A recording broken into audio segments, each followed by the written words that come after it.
আসসালামু আলাইকুম, কেমন আছো সবাই? তো 96 পৃষ্ঠার দেখো এখানে 3টি অঙ্ক আছে। 96 পৃষ্ঠায় আজকে 3টি অঙ্কের সমাধান করব। ইফতেস স্টাডি রুমে যদি আজকে নতুন ভিডিও দেখে থাকেন তাহলে চ্যানেলটি অবশ্যই সাবস্ক্রাইব করে যাবেন। তো চলুন অঙ্কের সমাধানে যাই। নিচের সমস্যাগুলো কিভাবে সমাধান করব আলোচনা করি। তো নিচে এখানে দুটি সমস্যা আছে, 1 নাম্বার 2 নাম্বার, মানে সমস্যা মানে অঙ্ক। দুটি অঙ্ক আছে। তো 1 নাম্বারে দেখো কি বলছে, সোহেল একটি ব্যাংক থেকে 800 টাকা, মানে আসল টাকা হলো 800 টাকা ঋণ নিয়ে 1 বছর পর ফেরত দিল 856 টাকা। তো এখানে কি মুনাফা আর আসল একত্রে ফেরত দিছে না? মুনাফার হার কত ছিল? 1 বছরে 800 টাকার মুনাফা 56 টাকা আসলে হার মানে 100 টাকার কত টাকা ছিল, আমরা এটা বের করব। এটা আমরা ঐকিক নিয়মও করতে পারি এবং সূত্রের মাধ্যমে করতে পারি। তো প্রথমে আমরা অঙ্কের নিয়ম অনুযায়ী এর আসল আছে 800 টাকা, মুনাফা কত টাকা এটা আগে বের করে নেব। দেখো 1 বছর পর ফেরত দিল 856 টাকা। 1 বছর পর ফেরত দিল 856 টাকা। এখানে দেয়া আছে ঋণ নিচে কত টাকা? 800 টাকা। তাহলে আসল 800 টাকা। ব্যাংক থেকে কত টাকা নিয়েছিল? 800 টাকা। তো এর মুনাফা কত ছিল? 800 টাকার ঋণ নিয়ে 856 টাকা দিল। তো মুনাফা কত ছিল? তা আমরা যদি 856 থেকে 800 বিয়োগ করে দেই তাহলে কি মুনাফাটা পেয়ে যাই 56 টাকা। তো এই 56 টাকা কি মুনাফা, আমরা মুখে মুখে করে ফেললেও আমরা অঙ্কের মধ্যে দেখাতে হবে। তো বার্ষিক মুনাফার হার কি? মুনাফার হার মানে 100 টাকায় কত টাকা, ঠিক আছে? মানে এখানে 100 টাকায় কত টাকা এটা বের করতে বলছি। 100 টাকায় কত টাকা? তো চলো আমরা এবার এটা সূত্রের মাধ্যমে বের করি, অথবা আমরা এটা ঐকিক নিয়মে বের করতে পারি। তো আসল কত টাকা? 800 টাকা। আর মুনাফা ছিল কত টাকা? 56 টাকা। আমরা করে ফেলেছি। এবার মুনাফার হার বের করব। তাই আমরা মুনাফার হার সূত্রটা লিখি। মুনাফার হার সমান সমান মুনাফা গুণ আসল ভাগের 100। আসল ভাগ 100। আমরা সবসময় বলার সময় ভগ্নাংশের নিচের হরকে আগে বলবো, তারপর লবকে। আসল ভাগ 100। তো এখানে মুনাফা কত টাকা আমরা বের করেছি? 56 টাকা। তো গুণচিহ্নের গুণচিহ্ন, উপরে 100 আছে 100, আর আসল এখানে কত টাকা?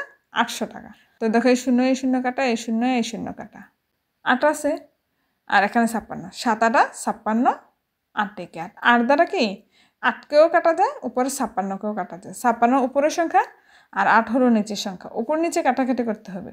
তো এখানে কত পার্সেন্ট হলো? 7%। তো আমরা এটাকে এভাবেও করতে পারি, অথবা আমরা ঐকিক নিয়মে করতে পারি। ঐকিক নিয়মে আমরা কিভাবে করতাম? আমরা কি 100 টাকা শতকরা কত টাকা আমরা এটা বের করবো, তাই না? 100 টাকায় কত টাকা? তো 800 টাকা মুনাফা যদি হয় 56 টাকা, আমরা এভাবে বের করব। আমরা কি কত টাকা মুনাফা ওইটা বের করব, মুনাফার হারটা 100 টাকায় কত টাকা। তো আমরা এই পাশে মুনাফাটা লিখব, ঠিক আছে? 800 টাকার মুনাফা কত টাকা? আমরা বিয়োগ করে বের করেছিলাম 56 টাকা। 56 টাকা। তো 1 টাকার মুনাফার হার, বার্ষিক মুনাফার হার কত টাকা? তো এই 56 প্রথমে আগে উপরে লিখে দাগ দিয়ে ওই পাশে 800 এনে নিচে লিখব। 800 ভাগের 56। তো 100 টাকার মুনাফা কত টাকা? 100 টাকার বার্ষিক মুনাফা। তো এই ভগ্নাংশটা যেভাবে আছে এভাবে লিখে তো 100 কী করবো? এর সাথে গুণ করে দেবো। তো এই শূন্য দ্বারা এই শূন্যকে কাটবো, এই শূন্য দ্বারা এই শূন্যকে কাটবো। এখানে 8 আছে, এখানে 56। 7 8 56। তো উপরে 7 আর নিচে 1। তো 7 আছে, তো 7 একে 7। তো আর কোনো সংখ্যা নেই। তো এখানে কত হলো? 100 টাকায় 60 টাকা, মানে মুনাফার হার 7%।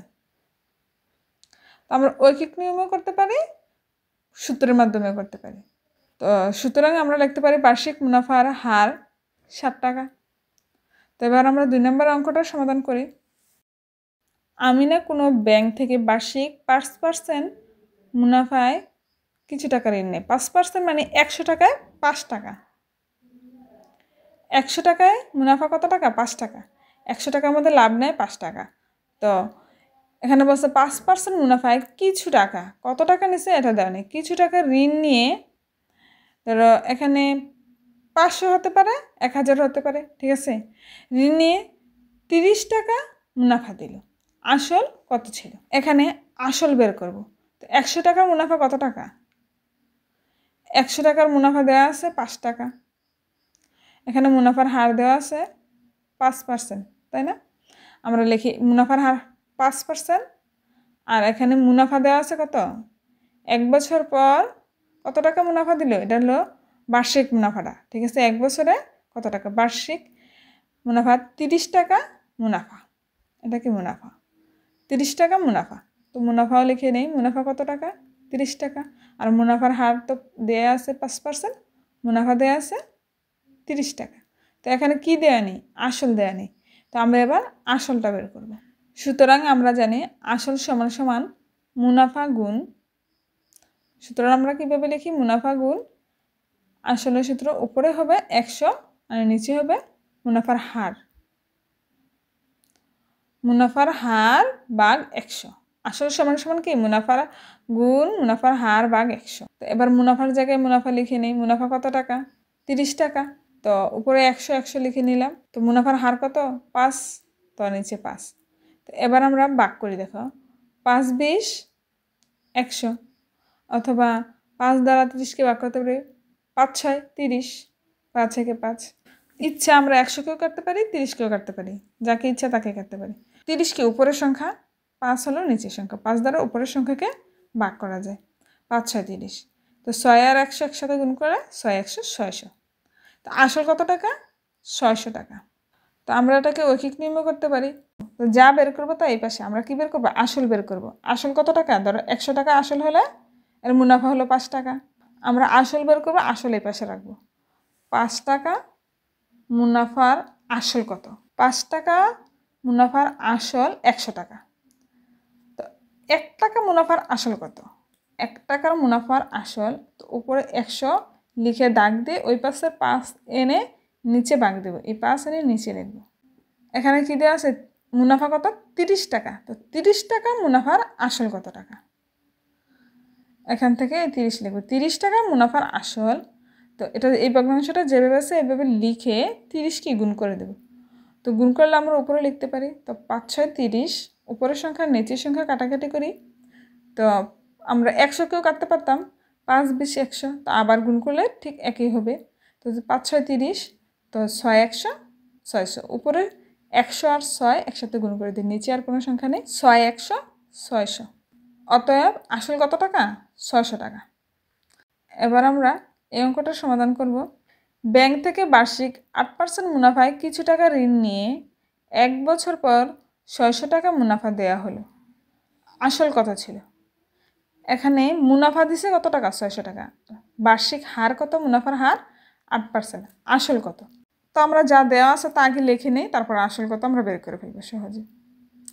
বার্ষিক মুনাফার হার এখানে কত দেওয়া আছে, মানে 8%। তো আর মুনাফা দেওয়া আছে কত, 600 টাকা।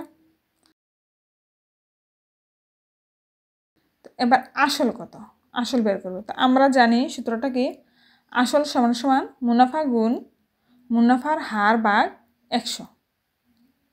এটা হলো আসলের সূত্র। তো এই সূত্রগুলো মুখস্থ করতে পারো অথবা ঐহিক নির্ণয় করতে পারো। তো লেখার পর মুনাফা কত টাকা, 600 টাকা। তো গুণ এখানে উপরে 100 আর মুনাফার হার কত, 8। তো আমি এখানে টাকাটা লিখে ফেলছি, টাকা লিখতে হবে না।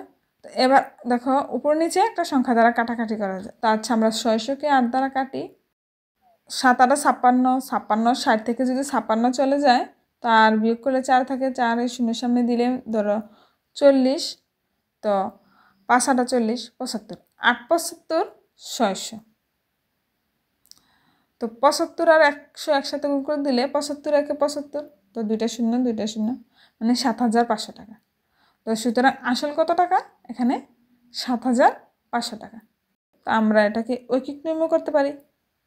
তো আমরা যখন এটাকে ঐকিক নির্ণয় করব, কীভাবে করব, তো আমি প্রতিটা নিয়মই করছি, ঐকিক নিয়মও করাচ্ছি, সূত্র দ্বারাও করাচ্ছি। যার কাছে যে নিয়মটা সহজ মনে হবে সে ওই নিয়মটাই ফলো করবে। ঐকিক নিয়মে করতে পারলে ঐকিক নিয়মে করবে, যদি না পারো তাহলে সূত্র দ্বারা করবে। তো আমার মনে হয় সূত্র দ্বারা খুব সহজ, সূত্রটা মনে রাখতে পারলে আর না রাখতে পারলে ঐকিক নিয়মে করে নেবে। তো আমরা বের করবো কি আসল, আসলকে আমরা ওই পাশে রাখবো। তো এখানে ধরো মুনাফা কত, মুনাফার হার 100 টাকায় কত টাকা, 8 টাকা, তাই না। তো আমরা লিখব 8 টাকা মুনাফার আসল 100 টাকা। আসল বের করব, আমরা কি লিখব?